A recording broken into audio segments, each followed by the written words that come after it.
from the crypt.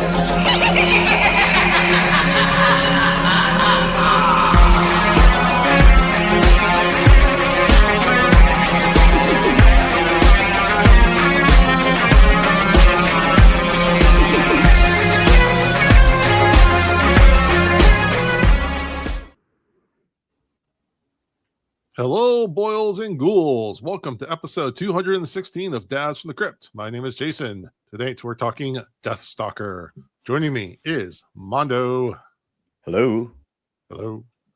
And Jody Stalker. Hey, I had to come up with something. When you say that out loud, it actually sounds kind of... It's pretty bad. Yeah, it's pretty bad. Yeah.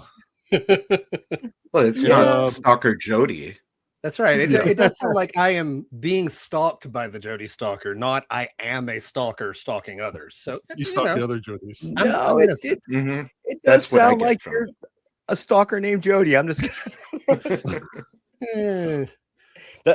someone who stalks Jodies. There we go. There you go. And filling out our quartet of beards tonight, we have horror writer J.M. Brandt. Welcome to the show. Thanks for having me.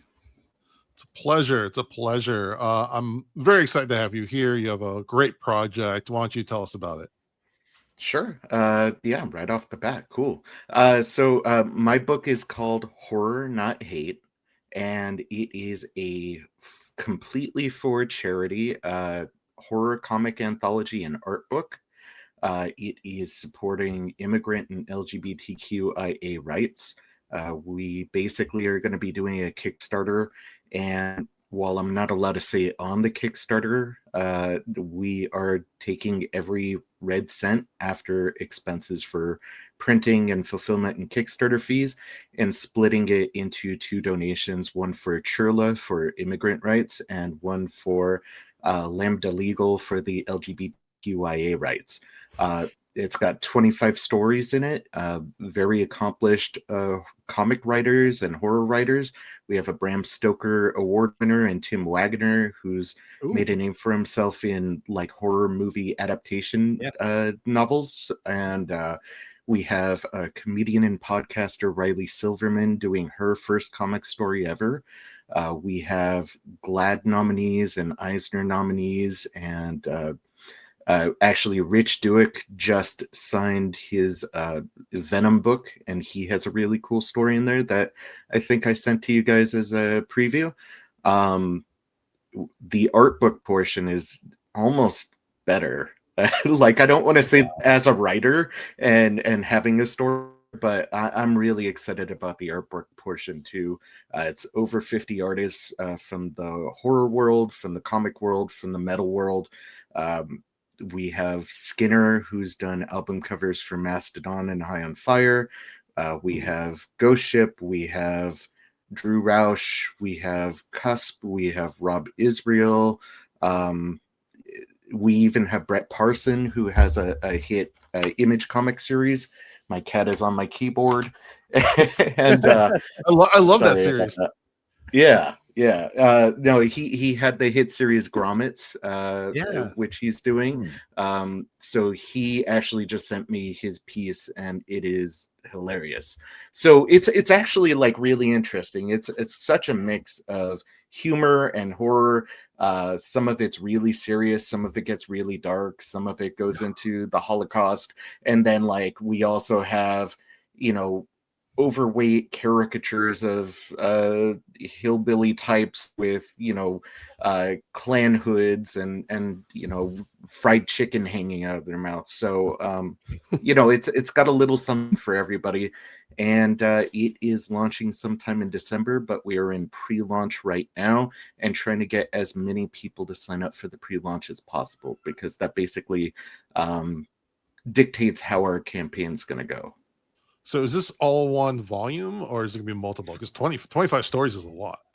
It's going to be just like a massive book. It's just short of being what I'd call a coffee table book. It's over 250 pages at this point. Wow. Yeah. That's right up my alley. That sounds awesome. And I saw Caleb 80 too, who does In Bloom, which that's such good artwork. I haven't actually... Unfortunately, I haven't had the chance to read In Bloom yet, But I will say that is Rich Duick's artist, and this was like the only artist requested by a writer. He was like, yeah, I'll do this book, but can you get Caleb 80 to draw it for me? And I banged down Caleb's door, and lucky enough, the schedules worked out. And I think it's one of the 3 or 4 most beautiful stories in the book. It's very haunting. So is that the one you sent me? It is the one that we're getting a tattoo of. Yes.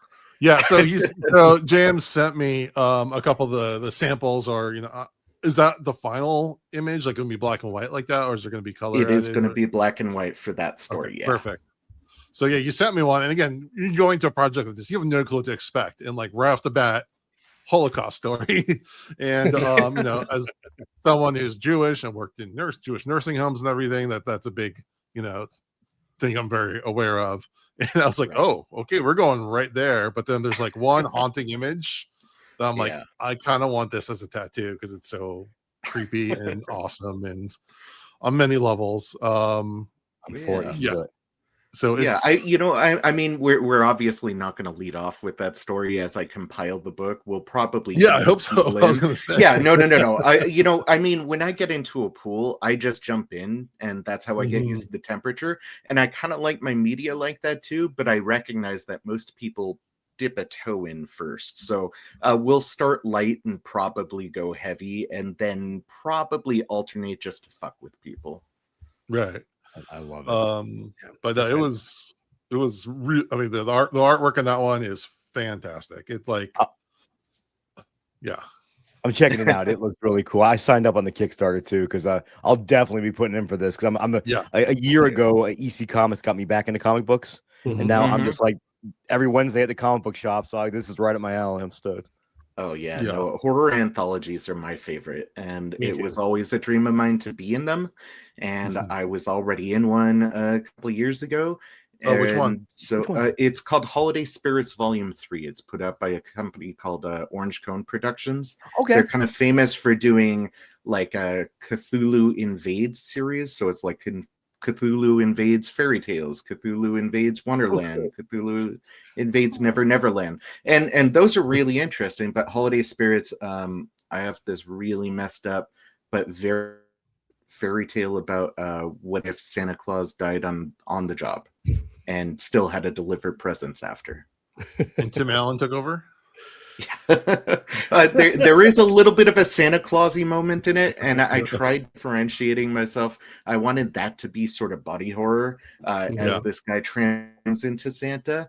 But yeah, it's my love letter to Eric Powell and sort of that like the goon sensibility. So that's one of my favorites.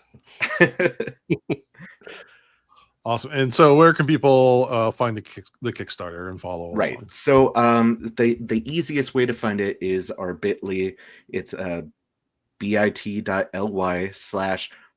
not hate, where the letter of each word is capitalized, so it's HNH or capital. And should I say it again in case I said it too fast? No, go ahead. Go ahead. You can say as many times as you want. All right. Okay. bit.ly bit.ly/horror not hate, capital HNH. And we'll make sure we link it in the episode description too. Yeah, absolutely. Sure. And you had a article in was it Daily Dead or? Yeah, we've been picked up by the Daily Dead. I did an interview very recently with Macabre Daily about it, where we had a really interesting conversation about the role artists and writers take in terms of social justice and responsibility, and how it is that we can stand up for what we believe in, especially if we're not the protesting type. I'm not the protesting type. I went to UC Santa Cruz, so I have very mixed opinions on its effectiveness, and so I just decided to get off my ass, which was what my wife told me to do after being about the news every single day, and do something about it. So I just leveraged all my talents and my aptitude for managing projects to sort of create this big old monster. Love it. That's awesome. I'm awesome. very excited. And comics are very inclusive. Like I think it's very interesting when people argue about, like, you have people that are fans of the X-Men but they don't like immigrants. Like, do you understand? Like, you're missing the point completely. What the Right. stories are written for. Yeah, exactly. It's always been a very welcoming space. It's always been a very inclusive space in a lot of ways. I mean, the origins of the medium are founded in like Jewish guys and 4Fs, and it only went from there, right? So the comic community, the horror community, and the metal community are three communities that I consider myself a part of, and they're three of the kindest, most inclusive communities. Obviously there's assholes everywhere, but going to a convention, you just see people accepting of all different body types and disabilities and everything else. I can't tell you how many times I've had a booth at a convention and spent 2 hours talking to somebody that's special needs or on the spectrum, and obviously just wants to talk, and it's fine, because that's what we're there to do, is share our love for the genre or the medium. Love it. Those are my three favorite fan groups too. So yeah. So you just hit Mondo's like perfect. Yeah. I think you two just became best friends. So my life is right. metal for Yeah. I add in pro wrestling at the end too. That's my last one. Oh, okay. I was a pro wrestling kid growing up. WWF, Junkyard Dog was my guy. Oh wow. I grew out of it after like the Ultimate Warrior heel turn, because I was an Ultimate Warrior fan too. It's sad that the man behind the character ended up not being a good person. Yeah, but also delightful to like watch his weird unhinged rants. I can respect that. All right. Well, again, JM, thank you for being here. And we have a great, very metal movie to talk about. Very metal. Jody Stalker, tell us about the Deathstalker remake. That's right. Okay, so first off, if you haven't seen the original Deathstalker, it's probably all right. I've heard the second one is better. The second one is much more on the same vibe as this one, where it knows what it's doing and they're having fun with it. First one's really sleazy. I feel like everyone's naked at least at some point in it. It's a real trashy movie. I have no problem with trash. It's just not a lot of fun. It's just mostly trash. But this one, I feel like it had its moments. it has moments. Yeah. But this one is from friend of the pod, Steven Kostanski, the man behind Frankie Frico and The Void and Psycho Gorman. Psycho Gorman. That's right. Please don't forget Psycho Gorman. No, I wasn't. We were getting there. So if you like his sensibilities, there is a lot to love in this. Okay, so I'm gonna try to describe the plot, but let's just be real. It doesn't really matter. This is about the spectacle. Deathstalker, he's a former knight. He's picking through the dead and the dying on the battlefield, and he steals some jewelry and a golden amulet from a dying man. Later, he's eating at a tavern, and a two-headed troll comes in to take the amulet from him. He kills the troll after a big fight scene. There's a lot of big fight scenes. If you enjoy the Power Ranger-esque fights in PG, you get a lot more of that in here too. It's delightful. He kills the troll and tries to throw away the amulet, but the amulet reappears in his pocket. He keeps trying to get rid of the amulet, can't get rid of it, and so he visits the witch Toralva. She can't read the amulet either. But she tells him it's bound to him until he dies, and he needs to find a wizard who can understand the writing on the amulet. There's a great evil rising, she says.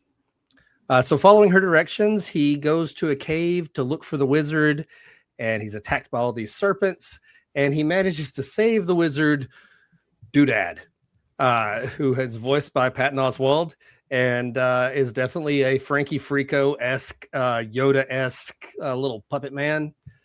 And he can't read the amulet either, but he agrees to help him raid the crypt of a dead wizard to find the scroll that can translate it.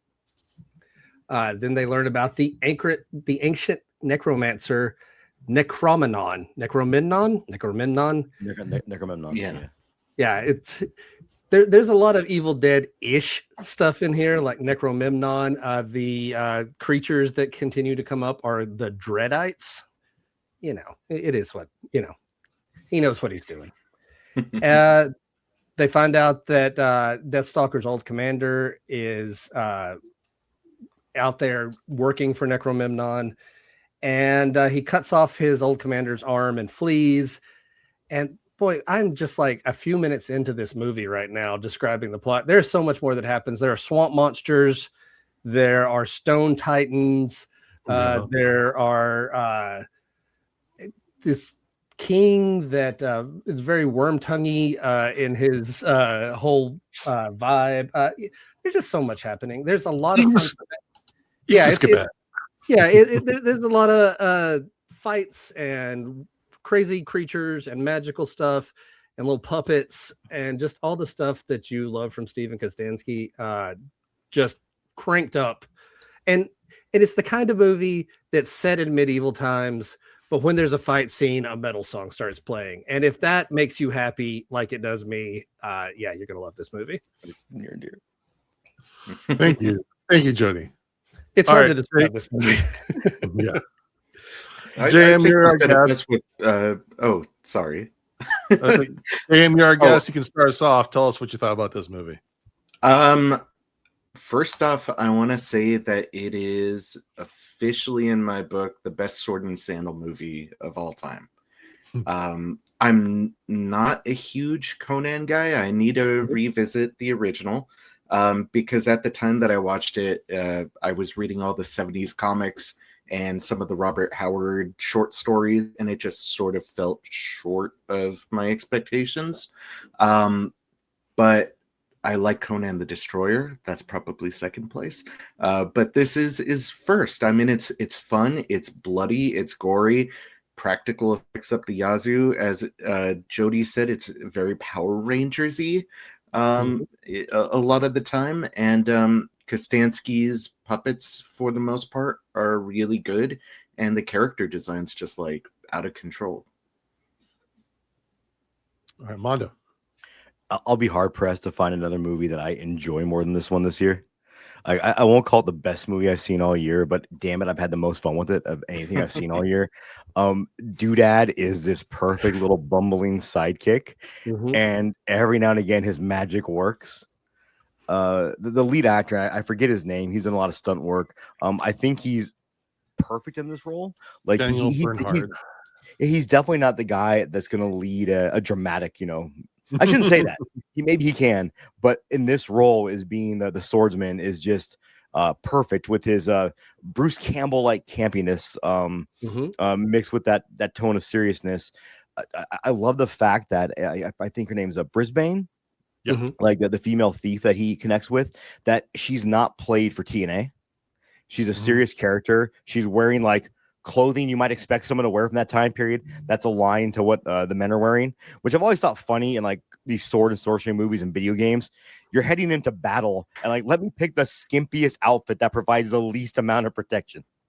Yeah, that red Sonia chainmail bikini, right? Yes. And I love they didn't go for that in this. They really went the route of she's a valid character. She's not just in there. And then Paul Lazenby is Jotak, he's a stunt actor that used to be he's a bouncer, pro wrestler, MMA fighter. Has a great book called When We Were Bouncers, about famous people who were bouncers back in the day. Just a fun guy. And then like this movie, of all things, it hits these comedy notes that they just fit with the movie. The scene with the swamp person, when he has to kill the swamp person by hugging the swamp person. And my favorite line in this movie is dude has like Deathstalker, and he goes, Like he's just so enjoying this physical touch and this comfort of this SWAT monster. And then what it calls back to that flying demon head too, that dude had accidentally like summons at the beginning. Everything about this, I think, is just a wonderfully fun movie. Like I said, while it's gory and that, I don't think it's a movie you couldn't watch with your kids. I'd agree with that. Yeah, I mean, your results may vary, but I don't feel there's anything offensive in it that you're going to be like, oh, don't watch this part. There's just some gore and some fantasy violence, akin to, like you said, Power Rangers. Steven Kostanski just has this vibe to all of his movies, and I absolutely love it. And I'm going to go out and say he's probably my favorite modern director because, well, I don't think he's making like the Citizen Kanes and who cares, but he's making just movies that every single movie of his I have a blast with. And to me, that almost means more than there's time you want to be challenged by a film, right? And you want to watch something that's at a deeper level. And there's times like I watched this while I wasn't feeling very well and I had a rough week, and this brightened my spirits up. Like I want to sing. I think I messaged both you guys right away, and I was like, I think Deathstalker is my favorite movie of the year. And I still stand by that. And at the end of the year, it's probably going to be my number one as of right now because I had so much fun with it, and I was happy to watch it again, and I'll be happy to watch it again. That's my Thanksgiving plans are to watch it again. So yeah, I liked it. That's pretty good. Yeah. All right, Jody. Yeah, I said when I wrote about this on Letterboxd, I said that nobody is having more fun making movies than Steven Kostanski. Yeah. Like every time I watch one of his movies, I get the feeling that the guy is going, what things do I love and how can I have fun making a movie about them? And that joy that he has is infectious. And it's why his movies are so much fun. It's not just the special effects, even though they're great, but he genuinely loves these kind of movies. He loves weird old movies and puppets and special effects and he is able to balance tone, I think, because it's very silly, but it's not so silly that it gets like aggravating. You know, like there's a line that you can cross. You care about the characters. He makes you care about the characters. Yeah. You know, there's a mix of like lightheartedness and then bloody violence, and it's a good time. Nobody is making stuff that's this fun and ridiculous, and every time he makes a new movie, I'm excited to check it out. And this might actually be my favorite of his out of all the things he's made. I like all of them, but this might be my favorite.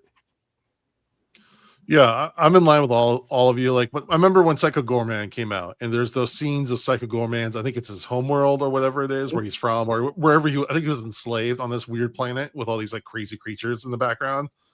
I remember when I saw that, I'm like, wow, I want to see more of that. And that's kind of what this is. Yeah. Is he took the craziest parts of Psycho Goreman and says, let me make a whole movie like that. And I mean, shout out to whoever owns the rights for Deathstalker of recognizing I have an IP. Who is the best possible person for me to like tie this IP with? And it's like a perfect marriage. And it's just, yeah, it's endlessly fun. And the creatures are so cool. Patton Oswalt does the voice of Doodad, which is like endlessly entertaining. And he has that one line at the end, which like for a moment is groan worthy, but then you realize it was set up so much when he he like Doodad. I think he takes down the Necronomicon whatever guy, the rock, and goes, "Did I do that?" Yeah, that. I was like, at first I was like, oh no, he's calling Urkel. Oh, I get it. It's just they set the whole thing. It just kind of, it's so ridiculous and silly and stupid, but it all ties together, which is kind of the whole point of this.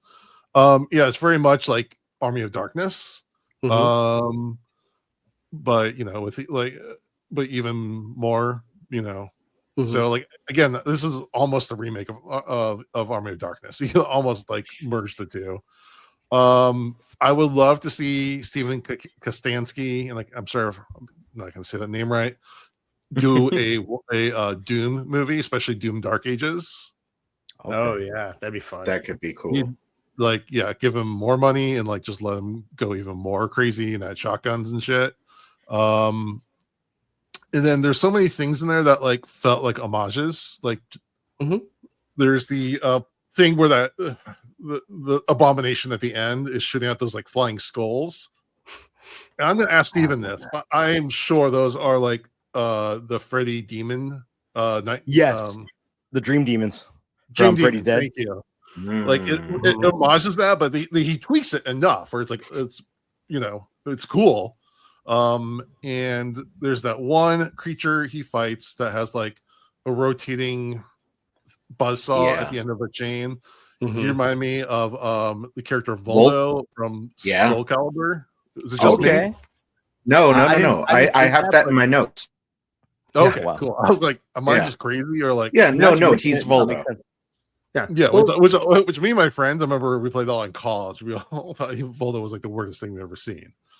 And like to see that, like, it's not ripping off, it's homaging. Oh yeah, and, it's paying tribute to all these like just all the crap that like he's absorbed, that we've all absorbed of men of a certain age, and just like how can I make this the coolest iteration possible?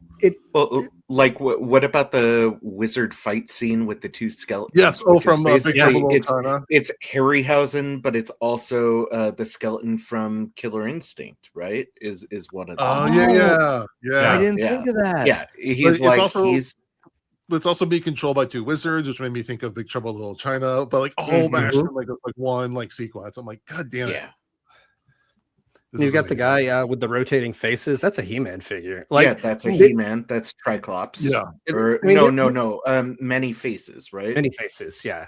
But this feels like Steven Kostanski playing with action figures. Like I feel like it's like a warped little kid, like having like a creative time with his toys, Yeah, well, I mean, that's like all his movies, right? Like he's a really accomplished practical effects designer and rubber suit maker, and he plies his craft, and he does the same thing that I do with my writing, which is what is all the cool shit that I enjoyed and how can I mix it up in a way that feels unique but honors the past. And it's a through line with all his movies. Yeah, right. I love it. Again, I think because we're all kind of approximately the same age, we have that like inner child still within us that played with all this stuff. And it's kind of unlocking that, but like in this more adult, violent sense that we as adults can appreciate. But it's very much He-Man R-rated. When Mondo said it was. Sorry. No, go ahead. Sorry. Yeah. Oh no. Sorry. I was going to say Mondo had said that it's the gore that you find in Power Rangers, and I was like, I'm pretty sure the gore is a little bit more than Power Rangers. Yeah, but, I mean, it's characters. I'm sorry. It's like the effects, the big blood sprays and stuff. Yeah, it's a lot of fun.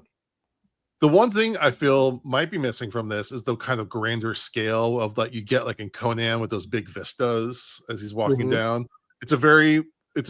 There isn't much wide, and when it is wide, it's very like, it is what it is. And I understand budget constraints, and I'm sure this was filmed on this somewhere in Vancouver, Canada, or something like that. So they can't do those big sweeping vistas, but those are some of the shots I do love from like Conan and a lot of those kind of movies. Right. But other than that, this movie is amazing. Yeah, you definitely get a sense of the budget of the film and how most of it was on practical effects. If I'm not mistaken, this movie was kickstarted too, right? Like I think it started as a Kickstarter, and it was one of those like it started out, I think, as like a Kickstarter horror story, like, oh, this is another project that raised a bunch of money and is never going to get made, and then eventually it did. Also interesting, did you notice that Slash is a executive producer on it? And did he do the music? I couldn't figure out if he did. Well, the music was also done by Berlin Blitz, who did the music for was it Queens of the Dead and the upcoming Silent Night Deadly Night remake. So like they're doing a ton of different music right now. So I'm curious if Slash worked with them or what that relationship was. So I'm wondering if like Steven's getting some notoriety because In the Violent Nature was a big hit, and he did a lot of the effects on that one as well. Mm-hmm. So I wonder if he's like becoming a bit of a name that like people like Patton Oswalt and Slash are kind of getting to know, and they're like, let's throw some money and see what we can do. Slash is apparently a huge fan of the original Deathstalker. Mm-hmm. Apparently, that's why he signed on this. I guess he loves the original. It's like one of his favorite movies of all time. Okay, I might be wrong, but I think he also co-wrote the comic. Yeah, the comic that came out was like Slash Presents Deathstalker. Like his name. Maybe that's what it is. Yeah. Yeah. I read the first issue. That's a lot of fun too. Mm-hmm. I need to. Is this a new like a comic that goes along with this, like a tie-in comic? No. It's similar in tone, but it's less silly and more sort of Ash Evil Deadish. Yeah. In terms of like the snark and the sarcasm and stuff. It's a little grittier. Okay, I'm down for that. Only a little. I mean, from where this is, I mean, Right. much. I don't know. So actually, the comic was called Slash Presents Deathstalker: The Damned Blood. It was actually written by Tim Seeley and Steven Kostanski and Slash. Okay. Yeah. So started as the comic and then evolved from there. Because the same Tim Seeley is really good too. Oh, Tim Seeley's great. And you can find it on a thrift book. I just googled it. You can find it brand new for like $18 as a trade. So if you're near a local comic book shop, I bet they got some Black Friday deals. You can probably hit them up and see if they have it. Yeah. There you go. But yeah, this movie is a gem.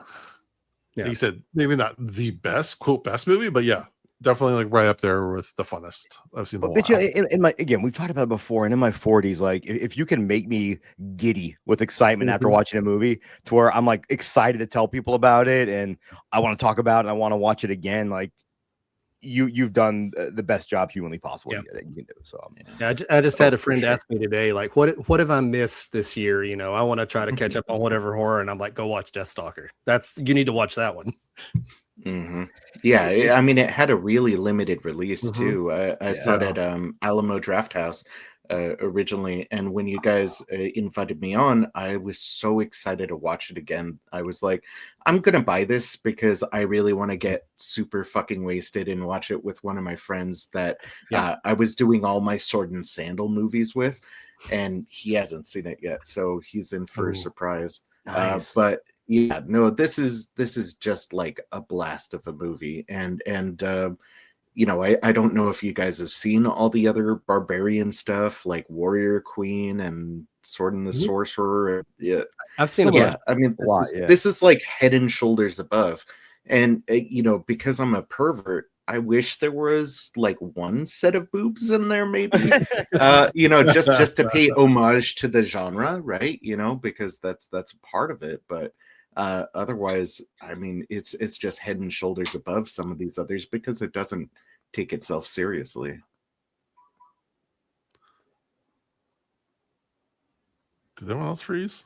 Just Jody froze in the best pose possible. I thought all three of you froze, and I was like, "Oh shit!" Like my internet's going up. Oh, and then Jody fell on the ground apparently. No, I had to go check because my internet completely disappeared for a second just now. So, I thought that you were like playing a trick on us and being like, "Hey, here I am, guys."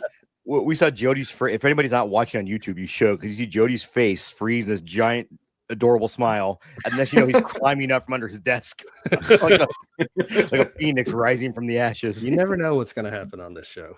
It's worth it just for that. Listen on Spotify and then watch on YouTube, guys. Right. Do it twice. And then leave us a like and subscribe, or review and like and whatever. Smash that button. There we go. Steven's production company or whatever really needs to start doing figures. Because I really want Deathstalker with that huge ass sword with the 4 blades. Yes, the 4-bladed sword. Oh, that thing was so cool. I showed my son the trailer, and he goes like, "That's not a sword. that's not practical at all." Yeah, I love that. Oh, and I love the very end where he's, for some reason, instead of putting the sword like on a rock to shoot it, no, he's holding it while Doodad is trying to shoot it and keeps hitting him with his magical beams. Like that was fucking had me dying. Yeah, it was pretty good. There was a nice payoff with there was a nice payoff with the 4 swords too. I won't spoil that part since it's new enough. No, I liked it. It's fun. I will. So we tells Brisbane at the end, he goes, "You should clean that off." And she goes, "Uh-huh." He goes, like, "Yeah, you should really wipe yourself off." She's just covered in goo. Yeah. Oh man, I crushed so hard on her. I think that was like the biggest crush I got on a new actress in decades. And she's so good in it. She's really good. Very charismatic. Because like what is it? The first two Deathstalkers, there is like sort of a female lead, for lack of a better term, and neither one of them has an ounce of charisma compared to Brisbane. Like it's just like you said earlier, she's a fully fledged character. It's very cool to see somebody that's just like a thief and has their own story and their own motives and everything else, and isn't played for the TNA. Well, Didn't stop me from crushing, but I even like how they played it in spoilers. But when she kind of betrays him, she betrays him not realizing that they're going to try to kill him. She thinks like she's still kind of in this mode that I'm having fun trying to be this thief. And then when she realizes the gravity of that, then she immediately turns the corner again and goes, "Well, no, I'm not on this team. I'm on the good team over here. I'm on the right side of history." Right. Right. Which I feel harkens back to a lot of Conan stuff too, right? You always have that sort of gray area thief accompaniment to Conan, the person that's just as likely to betray you as to buy the round for the entire tavern at the end. So it really pays homage in a lot of different ways that I think is fantastic for the genre. Also, in that kind of same vein, it's not exactly like these movies, but it's the Dungeons and Dragons movie that came out recently with Crypt. It's really, really good. A lot of fun. Really solid. Well, and Deathstalker kind of feels like a live, like someone's playing D&D and it's being broadcast on a screen what they're talking about. It really does feel that way. Kind of like we all mentioned, kind of like the little bit of the goofiness of it is kind of like what you'd have at a table playing D&D with your friends. Yeah. Well, like Doodad is definitely a character like one of my buddies in high school made. Like very, very similar to that. He had an inept magician that just messed everything up. Like all his spells just failed. Yeah. Well, and especially when he realizes the gravity of the situation and is like, no, the balance of the world is at hand, and we have to go on a quest. It feels very role-playing game. It's like, oh, this is the path that we're set on, the adventures laid out before us, and now this person with a dubious moral background needs to navigate how to be a hero. Right. Yeah. That's very much that Evil Dead comparison where it's like he didn't choose to be a hero, but he is, and he's going to accept it and he's going to succeed. Yeah. Yeah, definitely. Jason, I have one request because you get all these great bumpers for our show and whatnot. If you ever get Steven Kostanski to do one, can he just say, "Listen to some hunky dads"? Or do you like hunky dads? If you like hunky dads. Maybe I do. Hunky dads, listen to All right. Speaking of dads and Kostanski, have you guys seen the Halloween costume that he did this last year?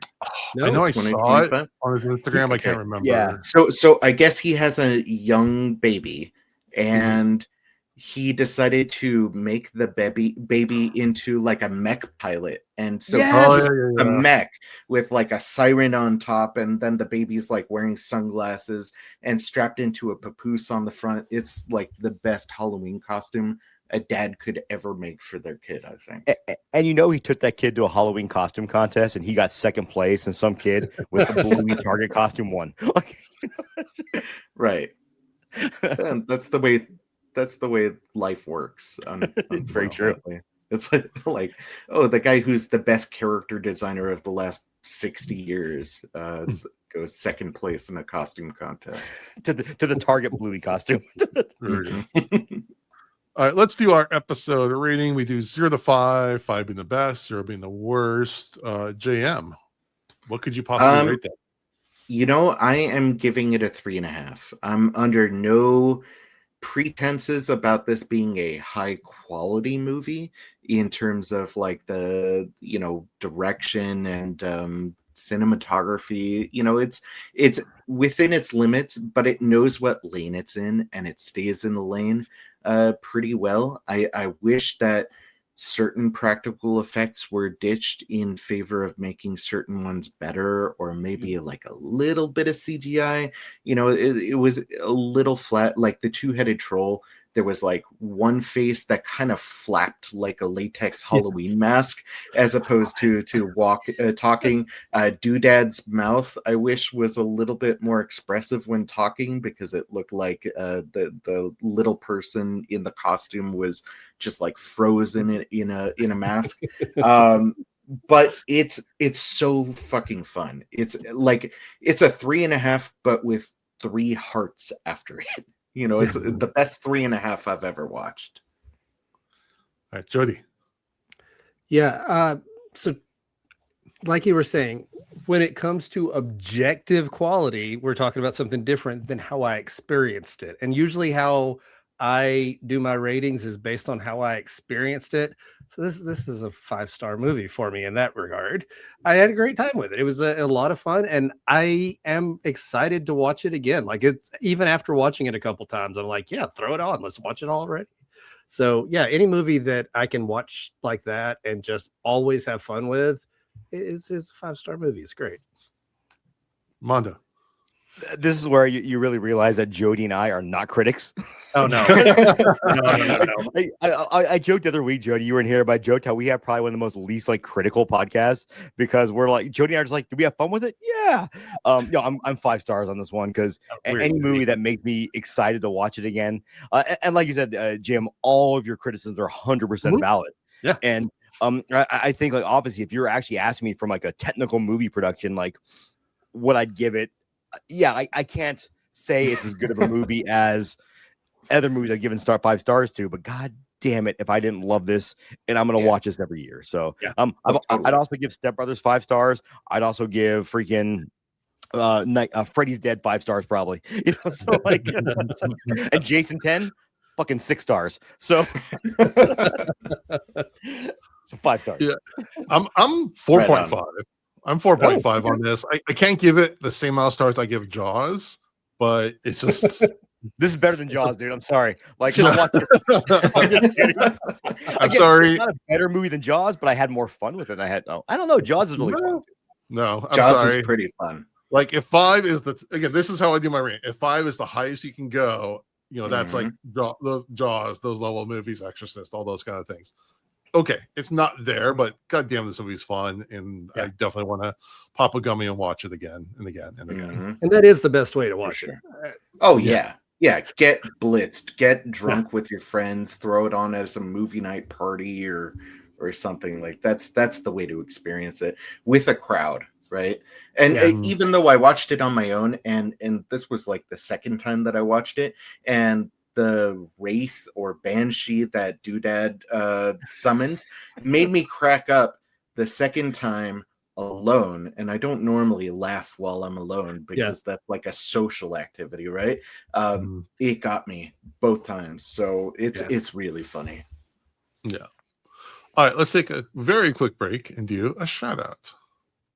Hello everybody, this is Joe Lynch from Suitable Flesh, and you are listening to Dads from the Crypt. I feel like for the record, like Deathstalker. Suitable Flesh was still a hornier movie than Bone Lake was. So I heard you guys talking on a previous episode. Bone Lake is worth watching, huh? I like Bone Lake a lot. Okay. I like it a lot. Whether it's worth watching, it's one of those, your results may vary kind of thing. I'm sleazy. Am I going to like it because I'm sleazy? Yes. Yes. Oh, yeah. Okay. All right. You like sleazy, I like sleazy movies, and I was into you it. guys are like, yeah. It's definitely the horniest movie of the year. Okay, sold. If it makes any difference, the year Suitable Flesh came out, that was my number 1 movie of the year, because I was like, that is like just over the top, sleazy, and fucking horny and Lovecraftian. I'm like, god damn it hits all the notes. So it's the Stuart Gordon we can't get in 2024. So yes, it's not Lovecraftian, but it pretty much is the Suitable Flesh of the year. Yeah. My only my complaints with it were the logic. the logic that it was involved with it. Because the whole time I'm thinking like, if those are the people that show up at the Airbnb, this movie be over in like 5 minutes. I'd be like, yeah, we're just getting a hotel. Bye. Have a good time, guys. I'll get a refund. Their tolerance for social awkwardness is way higher than it should be. Yeah. I've noticed that as a through line in horror movies recently. Yeah. Like a Heretic is the same way. It's like it plays on the fact that we're polite against like the evidence that we shouldn't be. We should leave. Right? But I thought had just that unique fucking thing. leave. But yeah, but I thought Heretic had that thing where it's like that.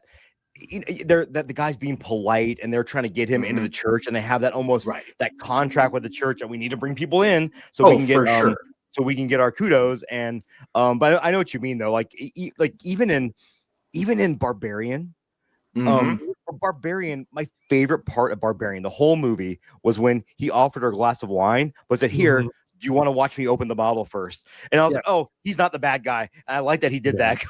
I think if you want to look in the sense of trying not to be awkward, if that makes sense. If you want to look at it from a sociological perspective, yeah.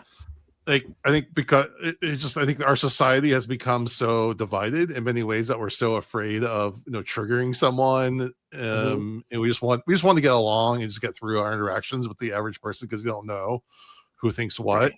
So I think that's kind of what the vibe these movies are picking up on. Where like, you just want to go about your business. It's was it Don't Speak or Speak No Evil? That one kind of like on that. Yeah, that's another one that you should have left 10 minutes into the movie. Yeah. Like, well, the European one was different. Yeah. I don't know if it was better or worse, but it definitely was. The interesting part was you watch a European one. I forgot what country it was from. But Norwegian or something like that, yeah, but it definitely shows the difference in American culture versus European culture. I think they actually hit those notes properly, even though I wasn't really a fan of either of them. Yeah. All right, Mondo, song of the day, please.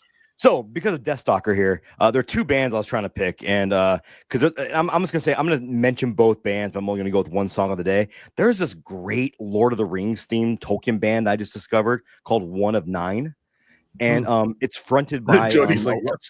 It's I'm looking it up too. Who plays in the black metal band Holder from the Pacific Northwest, and I think it's her band too because she's in the credits. Holy shit, that is a good fucking record. That one of those songs I just picked up, and I've listened to the album twice now on vinyl, so definitely get that album. But a surprising one that came out is by a band from New York, from Brooklyn called Castle Rat, and they're. Yeah, I've never heard of this band before, and they put out a record in 2024, and then just came with a new record this year called The Bestiary, and I guess they have like a whole like lore where the front woman, her name is the Rat Queen, and the whole story of their albums is going to be her fight against the Rat Reaperess. and again, this just shows there is so Jam brought up how the metal community at whole is generally decent. As a guy that's my favorite genre of music is black metal. I'm constantly on my phone seeing, can I buy this band shirt or are they racist? And it's a full-time job. Yeah. And in that genre, there's a lot of people I hate to say the internet should never be your litmus test or your bar for fans of a genre because it attracts the worst people. So if you look up Castle Rat makes awesome mix of like doom metal mixed with like great female vocals. Reminds me of this band called Blood Ceremony, and also like early Ghost. And I think they're fantastic because they're going to the same vein that Ghost should have gone instead of going to the pop stuff that and no knock on people that enjoy it. It's just not my style. And what I hate is you read online about them. People are like, "Oh, the only reason people like them is because it's a woman who sings a scantily clad." I'm like, "Fuck you!" I heard the song on Apple Music, and I'm like, "This is the shit." and then I bought the record, and I really enjoyed what they're doing. So everyone should check out Castle Rat from Brooklyn, New York. The new record is called The Bestiary, and I love it because all the songs are like a Final Fantasy bestiary. Talking about like the songs are like Phoenix 1, Wolf 1, Siren. So I'm just gonna pick a random one. So I really like this one because after the intermission, we're gonna go with Crystal Cave: Enshrined. Just pick a track off this. It's gonna be solid. Nice. But I hate the notion that people will be like, oh, people only like that band because there's females in the band. Hey, surprise! People that aren't fucking straight white males can make good metal too. It's true. Newsflash. I mean, it doesn't hurt that she's attractive. No, I mean it definitely doesn't, right? And just be honest, right? Like it doesn't. But right. God damn, and she's doing it for herself as much as for the fans, I'm sure. Yeah. She's having a blast, and that's all that matters. Is like she loves the music she's making, and that's all that fucking matters. And but just the fact that people try to pick the low hanging fruit and be like, people don't like the band because she's a woman. Like, no, I like the band because it's goddamn good. And surprise, like you don't have to be a fucking straight white male to make good fucking metal. But you get more opportunities. Fuckers. Also true. All right, Jody, give us some horror news. All right. So let's talk releases in the last little bit. I missed last week, so I'm not 100% sure where our cutoff was. So here's we didn't cover everything. I think we just skipped it. All right. So Queens of the Dead is now out on digital. You should watch it. I think it's coming to one of the streaming services. Shudder. Yeah. Queens of the Dead's great. Dream Eater. It's the new found footage movie from the horror section. That's Eli Roth's project. Friend of the pod, John Snars, is the CEO. It's a found footage movie. I don't know much about it beyond that, but I'm definitely going to check it out. It's it's a movie I really wanted to love. Okay. And it's one of those movies that I watch and I'm like, some things were infuriating, but I will watch whatever this director does next because there's a ton of potential there. Okay. I'll say some genuinely frightening things in that movie. But I think overall it does miss the mark some. Maybe if I ever actually do it, because Jason's giving me he's giving me the stank eye right now. I'll do a review for our Patreon. All right. Well, speaking of found footage, Shelby Oaks is now also out on digital, and I know Mondo, you really like that one, right? I loved that movie, and I don't want to call it found footage because it is not found Part footage. of it found is. footage. Part of it is, and again, like I always preface it saying I'm a very big style over substance guy. My favorite director is Lucio Fulci, and I get and you can pick his plots apart to death, and I don't give a shit because The Beyond is the best movie ever made, and. So I will die on that fucking hill. And Shelby Oaks gave me a lot of that. I saw it in the theater, and I genuinely think it's one of the few movies that actually scared me. I was actually scared during the movie, and that's what it does right. Like if you a lot of the nitpicks online, and they're all valid. Like there's a lot of valid criticism about it. Is that the choices the character makes maybe are not solid choices, but I can forgive a lot of that when you give me this atmosphere that makes me feel like I'm suffocating. And I was a big fan of Shelby Oaks. As of right now, it's probably going to make my top 10 this year. Nice. Also out on digital, Begonia, the new one from Yorgos Lanthimos, another name that's hard to say. Love that movie. I haven't watched that. I've not seen it yet. But Jesse Plemons is the most terrifying fucking actor ever. Yeah. Nice. Well, imagine him as a conspiracy nut that's smart enough to do stuff and not smart enough to see the truth. Okay. Yep, his like 5-minute role in Civil War is the most unsettling part of that entire movie. With the movie, a lot of unsettling things, and then him in Breaking Bad turned out to be like one of the most terrifying characters ever put to fucking film. And in theaters right now, Keeper recently came out. That's the new one from Oz Perkins. I'm hit and miss on Oz Perkins. I haven't seen Keeper yet. I've not seen it yet. I've heard mixed things about it, but the trailer I thought was brilliant and that it gave nothing away. And I'm a big fan of that. I have no idea what the movie's about. even talking about it right now, I have no idea what it's about. No, I was going to go see it on Thanksgiving, but it's already been dumped out of the theater, sadly, because it's horror. It was short. But one that I do know what it's about, and what it's about is what I like. Sisu Road to Revenge is in theaters as well. And if you like seeing Nazis get killed in violent ways, which who doesn't like that? Everyone likes that. So go watch that one. If I can do a throwback, also, Absolute Batman Annual #1. You can still find it at your comic book store. Batman murking up some fucking white supremacists. It is glorious, and not the Batman you grew up with. This is the Batman, this kid who's 6'4", whose dad died in a school shooting. murking up some white supremacists. Okay, Looking I'm awesome. in. There's a reason why Freaky Tales is up at the top of my list for the year. So yeah, anytime you get to see white supremacists and Nazis get the shit beat out of them, you're having a good time. It's true. And another big one coming out tomorrow, the first 4 episodes of Stranger Things season 5. I've loved every season of that show, so I can't wait for more. I have heard it actually wraps up in a good way. Like the cast was worried, as they should be, that it wasn't going to have a good ending, and apparently they were all satisfied with the way it ended. So that's good enough for me. Are you going to get emotional about that? Oh, I probably will. Just now, I'm just running out of oxygen. They've also done some really good comic series. Stranger Things, like Return to Hawthorne, and they did a whole D&D one based around the D&D games that Eddie plays. And I don't want to spoil anything for people that haven't seen all the seasons of Stranger Things, but the character he plays in D&D is a character he ends up playing in real life, or the real life in Hawkins. And it's I said Hawthorne earlier. Fuck, Hawkins. But it's a great series that makes me long for the olden days. Yeah. All right. Trailers. I only have one trailer this week. Did either of y'all watch this one? Dude, yeah, I couldn't bring myself. I didn't have time to do it. Well, I had time. Okay. I just chose to do other things. So it's a Kickstarter. It's not actually out yet. Right now, they're, I think, about a quarter of the way. This is a movie called Cotton Eye Joe. And it is a horror version of the song Cotton Eye Joe. It looks dumb, but it's supposedly like an actual like slasher movie. It's made by a guy he's done a bunch of stuff. He's done he has a good resume.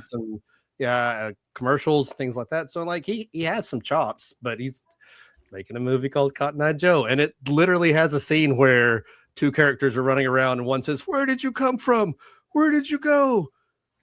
I'm down. Like I'm down for that. Yeah, I know. It's very there's like there's like the killer. I literally has cotton sticking. Coming out of his eye. Like it looks really dumb but fun. Yeah, I feel so conflicted about that. Yeah, no, I have a lot of feelings. All right, on physical media, there is a 25th anniversary steelbook of Battle Royale coming out from Lionsgate Limited. Arrow also has a really nice set for Battle Royale. So if you're a Battle Royale fan like I am, just a abundance of beautiful things that you can own. I think Arrows is a UK release though. So yes, they're both 4K. So no, but what I mean is, but I think the special feature discs are Blu-ray, so they won't play on an American player. Okay, good to know. Everybody needs a multi-region player. I need to get one. I really do. So we have this auction house in Vegas called Nellis Auction House, and I was winning a bid for one, and then I fell asleep and woke up and lost it by $1, and I was very pissed off. I'm still angry about it, like right now. Don't let that stop you from buying one, though. I need to, and I've said it before. Like I got out of the physical media game completely when it came to movies, and then our good friend Joe Ferry from the Films at First Sight podcast sent me a copy of Day of the Beast, Alex de Iglesias, one of my favorite films of all time in 4K. Mm-hmm. So I went and bought an Xbox fucking Series X because I'm like, I want an Xbox anyways. And after watching that, I was like, it looks so much better on physical media that it's not even funny. And right back in the game again. I've cut myself off for the most part, but every now and again I do it. And my wife and I have an agreement where I have to get rid of something in order to bring something in. So it's been really tough. But can you throw it? Hold on a second. Can you throw it can you get rid of like a coffee cup? No. It's got to be DVD for DVD, and it's got to be disc for disc. So it was really a hassle to bring in like the Arrow Shaw Brothers collection. Oh man! And I'm trying to like save up what movies I get rid of for box 2 and box 3. So what in my opinion, and I don't think your wife would care, but one box set should count as one movie because they're all stuck together. So. I tried making that argument, but she's stronger than I am. So it didn't work. The dads from the Crypt agree with you. I don't think it's going to help any. It probably won't. no. We'll write you a It's letter gonna of get recommend. We'll write you a letter of approval. No. She's like a bunch of other bald, gray, bearded. Like no. That all have Really? problems with buying too many physical media things too. Yeah, we're great. Yeah, I don't know if you can see it in the background, but I have this antique pool cue cabinet to the Over your right. left shoulder. Yeah, Yeah. stage whatever. That Big is right. full of bins that are cataloged, and it's full of movies, like to the top. Yeah. So I still have some Black boxes in my Friday is right garage around I the thought I was corner. gonna get rid of, and I never got rid of them, and I'm kind of happy. I know I have some gems in there that never came out in other media, and but I am like still somehow bummed about the movies I've gotten rid of over the years because like some of that stuff just never got re-released, and it's like fuck. Right. Yeah. I still have a box of VHSs that I can't decide whether I got rid of or they're floating around somewhere. And if I ever find them, it'll be just the best day of my life. It's somewhere. Literally, Jody, the VHSs I wanted to get rid of that I had to, I just sent to you. Yeah. Yeah. They just moved houses. Nice. All right. A little more news here. First, one piece of sad news that we need to mention. Udo Kier passed away at 81, which is real sad because he's one of those guys that I love seeing in anything. Always a great performer. All right. Said I was going to talk public domain. We're getting 3 Wizard of Oz movies next year. Wicked of Oz, Gale, Yellow Brick Road, and Dorothy, The Haunting of Oz. Oh, And I don't know. I don't know if any of these are going to be worth watching. Probably not. But maybe you'll have one pop out there as something kind of interesting. We haven't jumped the shark till we get the Amityville Oz. The Amityville Brick Road. There you go. I mean, realistically, we have to wait a while for that to be public domain, though, right? Well, Amityville is public domain because it's the name of a city, and that's why you have so many terrible Amityville movies. Like Amityville Turkey Day is a real movie. The Amityville Vibrator is a real movie. These things exist because you can't copyright a city. So yeah, Amityville was the first round of public domain movies. Now that I think about it. Searching for Amityville on a popular website that I won't mention because it might be illegal. There are like 52 Amityville movies. Yeah, it's ridiculous. Oh my god. All right. How did I not know this? I just found out right now. I don't even want to know this. The Amityville Vampire, the Amityville Gas Chamber. That's a comedy. Jeez. Sounds hilarious. Yeah, sounds like a good old, the Amityville Death Toilet. Make anything off Amityville at the beginning. All right. More news. Mike Flanagan's making a new Exorcist, and it stars Scarlett Johansson. Okay. I like Mike Flanagan. I like Scarlett Johansson. The most important thing to know about it is it's not a sequel to Exorcist Believer, so that's good. It's not related to that movie at all. I have weird thoughts about this because I'm a huge Exorcist fan, and I like Scarlett Johansson, but she's gone to the point where like I can't see her not as Scarlett Johansson. That's like, fair. It's hard for me to really see her as a character. Like in that new Jurassic Park movie, it's just like this is a Scarlett Johansson character. So I'm very. You can just say you're misogynist. We'll just move on. It's fine. And I'm just kidding. I'm just kidding. I know what you mean though, because she's such an iconic actress at this point. Yeah. Right. But, so I mean, I trust the Mike Flanagan. You know, he's taken Luke Skywalker, you know, and made them, you know, have this career renaissance. So let's go for it. Yeah. Speaking of renaissances, Robert Hiltzik has announced he's the man who created Sleepaway Camp. He is making a remake. He's got the script already made. He will be directing, and they have started casting. So, yeah, more Sleepaway Camp from the original guy. Yeah, dude. After watching Return of Sleepaway Camp, I want no more fucking Sleepaway Camp. You know, it's been like 20. It's been like 20 something years, but Return is so bad. Yeah, it was 20 years between the original and that one, and it was horrendous. So, I know. Am I gonna watch it? I'm trying. Yes. Am I gonna gripe about it? Mm-hmm. All right, 2 more things. Hard Eyes director Josh Rubin is going to be making a new movie called Wilderness Reform. It's about a wilderness survival, like troubled teen industry type thing. Yeah, I'm down for anything Josh Rubin makes now. Hard Eyes sold me forever on him. So, well, and that and Dropout. Watching him on Dropout made me a fan for a long time. Everyone should have a Dropout TV subscription. I'm just going to say that. Yeah. That's our weekly reminder to subscribe to Dropout. Okay, so while everybody right now is raising their prices, every streamer costs more than they should right now, or they're adding ads or whatever. Dropout has added another tier that they're not making anybody pay. It's if you want to, we'll give you some bonus stuff. We want to make our company, wait, what? Have enough money. Yeah, they've got like an upper tier. You're not restricted from anything. So you still get everything without it, but you can just kind of give them more money if you want to. And apparently a lot of people do because they're a good company worth supporting. That's smart. That's really smart. Yeah. I love that. Yeah. All very inclusive company. They are, They're great. Yeah, I love them. And the last thing to talk about here, series 2 of the NECA Chucky blind boxes has been announced. So if you don't know, NECA makes a bunch of action figures, and they recently had a line of Chucky blind boxes, varying kinds of Chuckies. So you get little muscle Chucky, you get Chucky at Christmas with a chainsaw, bald Chucky from the TV show. I have a bunch of these. I think I have. Yeah. How many, Jody? How many did you buy? Well, there's 6 that were available. I only got 4 of that new set, but I already had like 4 other Chuckies from their Ultimate line.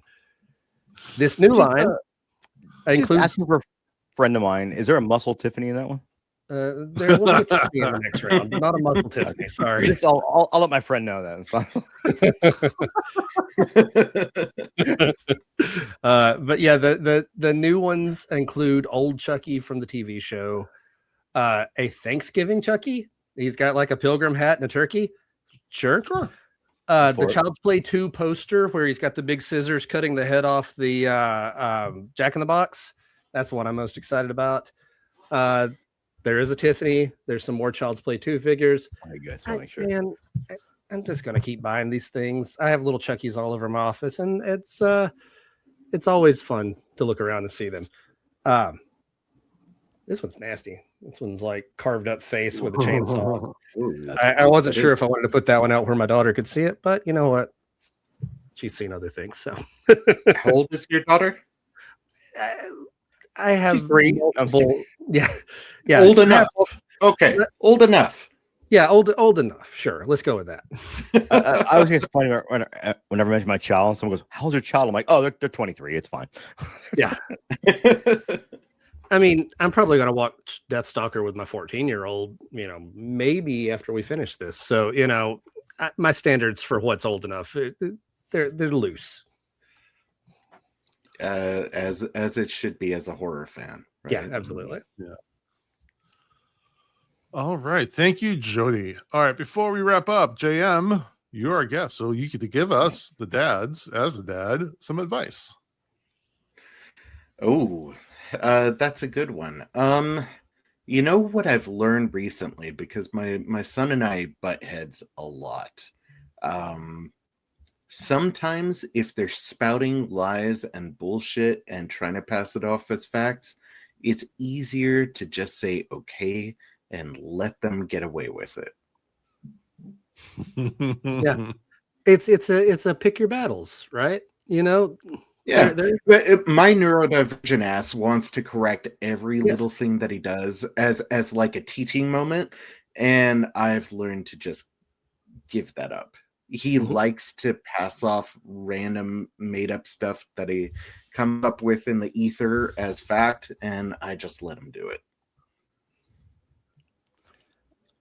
Yeah, wait. I'm sorry. I might have missed it. How old is he? He just turned 10. Okay. Oh, yeah. I think I was listening to one of your podcasts where does one of you have a kid that does the Ayo thing whenever somebody swears, or is that somebody else? Oh, not mine. Mine's old. No. Okay. Sorry. So, so I have twin 11-year-olds. My son he's on the spectrum and like he gets like a verbal tick or something like that. He'll just repeat it. Often this thing right now is just going whoop whoop and waiting for someone to like respond. It's like an Insane Clown Posse song. Right. Yeah. Your son's a juggalo. That's cool. I tried to play him. I know it's in one of the songs, and I tried to play it, but then like 10 seconds, I was like, nope. No, just get him a bottle of Faygo and let it ride. Did you read recently? I can't remember if it was Shaggy or Shaggy Two Dope or Violent J that was talking about interviews asking them like how they deal with some of the lyrics they had back in the day and their kids like friends dealing with it. And he goes, no, I tell them like, tell your kids straight up, your dad was an idiot back then, and now he's a smarter guy and doesn't use terminology and words like that because he grew up and got smarter. And I'm like, that's fucking some wisdom from fucking Violent J or whichever one. They're kind of amazing. Like I'm not a fan of the music or anything, but their community that they've collected over the years and how they've progressed and the messages that they give, I mean, it's all great. Did you watch a little messy, but great? No, not yet. Yeah, I was about to say, if you haven't watched Off Ramp, you need to watch Off Ramp. Also, a family with and I forget the name of the actress, but she was the lead actress in Orange Is the New Black. Yeah. But it's about her niece wanting to go to the gathering of the Juggalos, and her taking the niece and realizing that all these people are just like, I mentioned it before, but there's a meme that I always love. And it says metalheads are nice people cosplaying as evil people, and hippies are evil people cosplaying as nice people. And I find that way about juggalos. They're trying to look all hard, but they have good hearts. Yeah. As a banana slug, I can attest to the hippie part. Can I tell a wholesome story about my child today? Yeah. So again, my child's 23 and I'm the youngest dad from the Crypt. This is what happens when you're 18 and someone goes, "Is it okay?" And you're like, "Yeah." And you just do your thing and we don't realize that pulling out is an option. And but I would never change the world. Not the more fun option. It's Mondo's pull-out game is weak. Not yeah, I have a vasectomy. It's amazing. I can do all I want and no babies ever come out. It's fucking great. Everyone should do it. But there's a comedian that talks about like people who use pull out as birth control, and he goes, it's insane because it's like pumping gas at a gas station and trying to hit $20. But if you hit $20.01, someone walks over and hands you a baby. Yeah. I thought that was the best thing. But so one of the things I work at. Yeah. No, well, they work in a tattoo shop. They do they're a tattoo apprentice at a tattoo shop in Las Vegas. I'm not gonna say which one in case any creepy stalkers out there. But that's a casino that my company happens to do the surveillance for, and we do the cameras for. So I went to that site today. They're like, "Oh, we gotta show you this video." And they show me a video of my child destroying the employee card reader to get into the parking garage because they hit it with their car because they're short, they're 5'2", and they're reaching out their little car trying to get their car to it. They couldn't get it, and they for some reason backed up into it and almost destroyed their mirror as well. But they broke the card reader, and then in the most adorable thing ever, tried to place the broken panel back onto the other. Like, it's just gonna magically reaffix itself. So we're laughing about it, and they don't know that I know this yet. So I messaged them and I was like, "Hey, sorry, I'm gonna be a little bit longer because I told them after I'm done, I'll go see them at the tattoo shop and say hi." I said, "But I have to reprogram this card reader because some idiot ran into it and broke it in the employee garage." And they told me, they're like, "Oh, they're gonna lie to you." I'm like, "Watch." I said, "I bet you they fess up to it." And sure as shit, they respond, "Haha, I think that was me. I'm sorry." And which means you raised a good kid. Yeah, the reason why that's wholesome, I said, I promise, like, they're not going to lie. They're going to own up to it, and they're going to know that I'm going to laugh at it too. So it's going to be cool. So shout out to my child for being a good kid at 23 years old. Fuck. Way to go, Lilith. I'm an old bastard. All right. But if any of you guys, you guys want tattoo work when you come to Las Vegas, I'm looking at you, Jody, getting your second tattoo done. But you have that Rich Duick Caleb Beatty tattoo to get. So Exactly. Vegas. I think that'd be overwhelming for them right now. The hard thing about tattoo apprentices, they have a lot of friends and family that'll be like, "Oh, can you do this?" And it's some intricate design, and they're like, "I'm not there yet." Yeah. Actually, I got a tattoo last month from a contributor to Horror Not Hate. He's an underground cartoonist named Cameron Zavala, and he just started apprenticing at a tattoo shop. Like, that's what he's trying to do. And so he wanted to do some free flash. Nice. And so I got Oh, this nice. stuff. Yeah. Oh, Yeah, like cool. a little 3-face mask. I can't show it on camera because like I have to get my calf into the webcam. But I thought you were gonna say pull down your pants, but I mean, I can do that too. But there's no tattoos there. It's just it's just shit Well, that people would if not you be impressed by. If you subscribe to our Only Dads, you can see it. Yeah, Dude, for $1 million, There you I'll go. show you whatever you want. I'm not even joking about that. If some rich guy there who has $1 million and wants to subscribe, hit us up. I'll pictures only though. I have my limits. But they did a Snoopy on my leg. I have Calvin and Hobbes, and then they did the Black Sabbath on my arm. Just nice. Nice. But it's and they're always like, "What if it's not great?" I'm like, I don't give a shit. Like, I get to have a tattoo by my child. Like, that's pretty fucking cool. Nice. All right, JM, thank you for joining us again. Shout out where people can follow you and Horror Not Hate.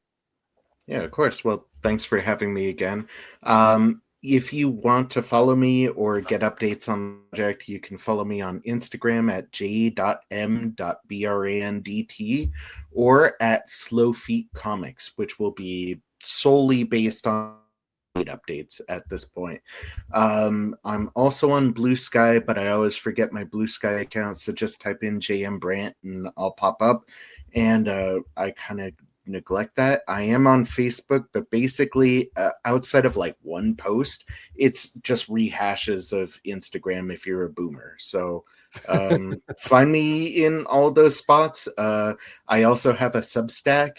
I don't know the name of it, but the link is in the bio of my Instagram. So that's like the main hub. That's where I spend my time. Love it. All right. Well, that wraps up another episode. We appreciate everyone for listening. We'd really appreciate if you would give us a rating or review on Spotify, like and subscribe on YouTube, and follow us at Dads from the Crypt Talk on TikTok. And with that, we thank you for listening to Dads from the Crypt. Follow Dads from the Crypt on Facebook, Twitter, and Instagram, or I will follow you to the grave. No, seriously, you really should watch. But be careful what you ask for. You may get it.